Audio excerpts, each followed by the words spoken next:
There's a marketing trend that's existed for far too long now. It's been years, and it's more cringe than when all companies tried to use Gangnam Style to promote their brand. It's this fixation on diluting all logos to just be bold text with the company name, just this minimalist garbage where it removes all fun and whimsy and personality and completely erases all creativity of logos and just reduces them to the company name on a very bland color. It's like the most sterile shit ever. It's not interesting. I think it super sucks, but this has been the norm for corpo dog shit for a while. I still think the most infamous example is when Staples made an entire E3 press conference to unveil their new logo, where they removed the iconic Staples logo to make this, and then they had like paid shills in the audience going, "Yeah! Wee!" all over like this Staples logo unveiling, which again, nobody cares about. It's a worse logo. All you've done is just make a worse logo. And now Cracker Barrel has finally followed suit where they redesigned their logo, and man, did it hit them hard where it hurts the most. Right in their fucking precious nutsack of money. Pretty much overnight, they lost roughly $100 million in value. Their stock took a nosedive into the shitter here. And of course, plenty of people make the argument, it's just a logo, this is so overblown and unnecessary, it's not that big of a deal. And I guess I can kind of understand that, but I also understand why so many people are fed up with the enshittification of things. Like, everything seems to like be going in this direction where it gets boiled down to like the same generic sludge, where everything has to be the most bland, samey poop ass. Like, it's just so unnecessary. Like, changing that logo and making it simpler does nothing for Cracker Barrel or for anybody. It's just a waste of time and resources. And there is more to it. It's not just the logo. They are like redoing the menu. They're redoing the restaurants as well. The idea is they want to make it the Cracker Barrel of today and tomorrow is the verbiage that the CEO used.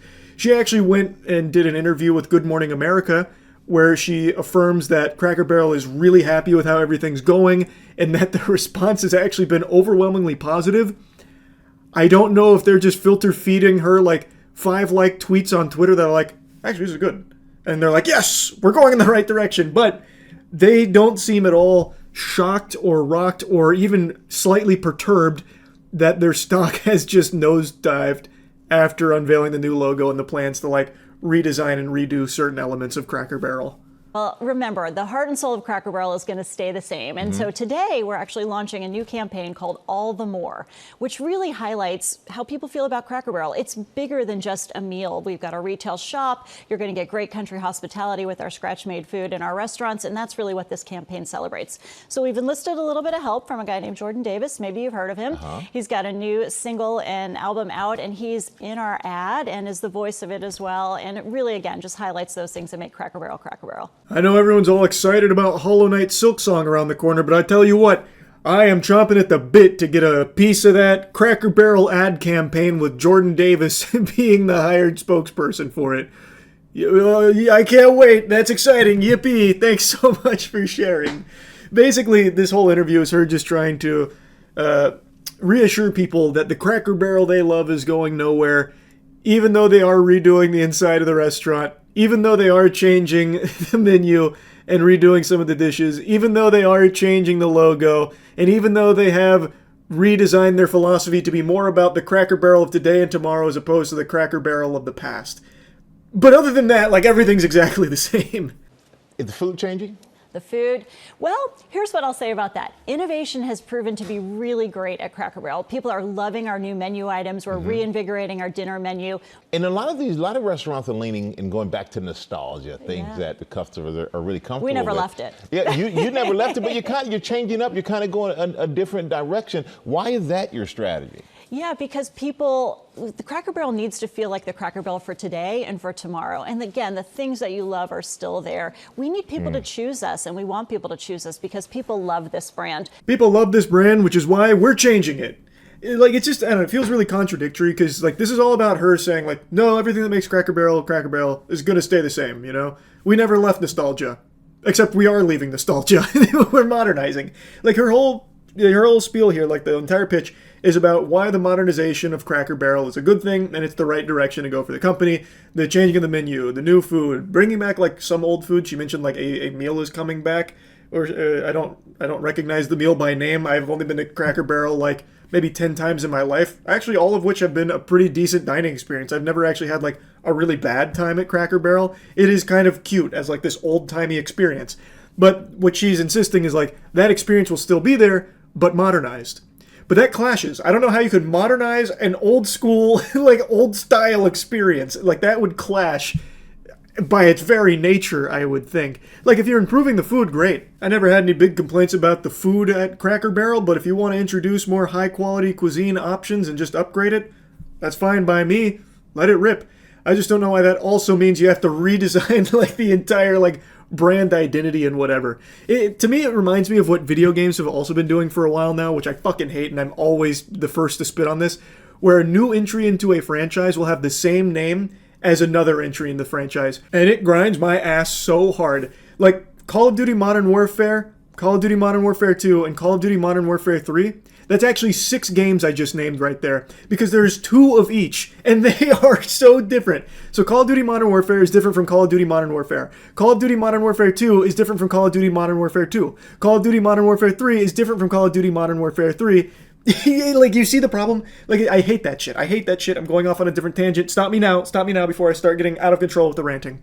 Point is, Cracker Barrel feels to me like it's doing that same thing, where it's taking Cracker Barrel and introducing Cracker Barrel 2025 on it, which is different.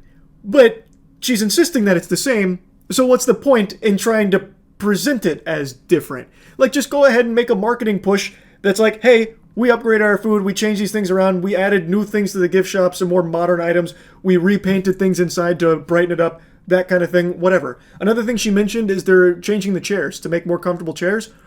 Big thumbs up for me. I actually hated the chairs at Cracker Barrel sometimes. My ass is a little bony, so sitting on those chairs is a little uncomfortable for an extended period of time. So changing the chairs there, great idea.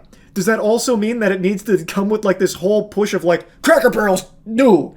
We've changed the logo and everything. I don't think so, but that's the trend of business these days, where even like the slightest change, you need to introduce the sequel. Like Overwatch. Overwatch 2.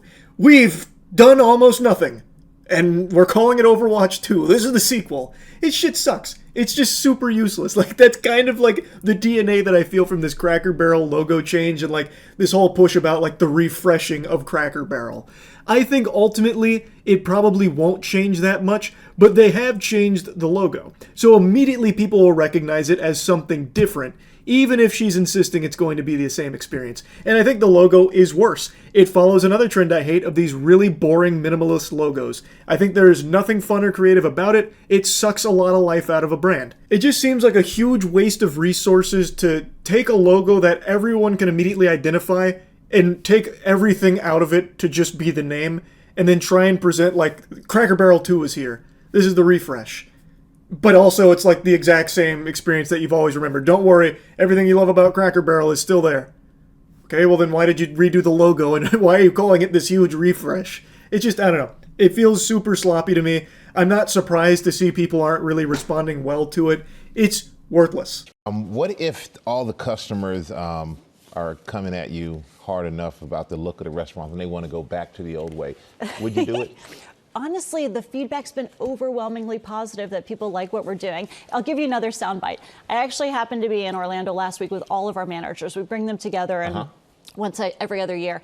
And the number one question that I got asked, Michael, was, how can I get a remodel? When can I get a remodel? How do I get on the list? Oh, really? So because the feedback and the buzz is so good, not only from our customers, but from our team members. They want to work in a wonderful restaurant. So sure, that's all fine and dandy, but it is not really representative of everyone's perception of this redesign and this refresh. Like, you can anecdotally talk about the managers in Orlando shaking you like, when can we get a remodel? And use that as an indicator that you're going in the right direction, but that doesn't tell the whole story. Like, I feel like, and of course I'm not in the board meetings here, but I feel like you could point to the stock price correlating with when the logo design dropped, and then also couple with all of the feedback you can publicly see from everyone, including your loyal customers, and probably make the assumption that maybe there's more people unsatisfied with this than we're thinking. Like, they're currently writing it off as a vocal minority, but I feel like it's probably a pretty large group of people that isn't really excited about this. Of course, plenty of people that are upset about it are people that never eat at Cracker Barrel and probably never would have stepped foot in one in the first place. But there also are definitely some customers that probably are a bit turned off here because it's following the trend of every other business that is diluting everything that they've built into just being like generic slop looking. Even if that's not the case here with Cracker Barrel, people have already seen this song and dance from plenty of other businesses over the years that a lot of people are just tired of it in general. Now, what I will say is I don't think this will last long. Not like the logo and everything and the refresh. I'm sure they will fully commit to that, and that will probably be the norm from this point going forward for Cracker Barrel for a long time. What I don't think is going to last a while, what I think is ephemeral, is people avoiding Cracker Barrel and the stock plummeting. I think this will follow the trend of most shit where once it stops being flavor of the month, people will just go back to business as usual and they'll eat at Cracker Barrel when convenient or with their grandparents or something. Like, they're not going to be canceling trips to Cracker Barrel a week from now. So I'm sure it'll probably rebound to some extent or even completely. Maybe it ends up being successful for them. I don't know. I just don't think it's going to stay like this from this point going forward. But I guess I could be wrong about that. Maybe people are just like, you know what, fuck Cracker Barrel for this, and they're done with it. That's possible. I just find it unlikely because that almost never happens. For any business, really. Anyway, though, just wanted to yap about this. That's about it. See ya.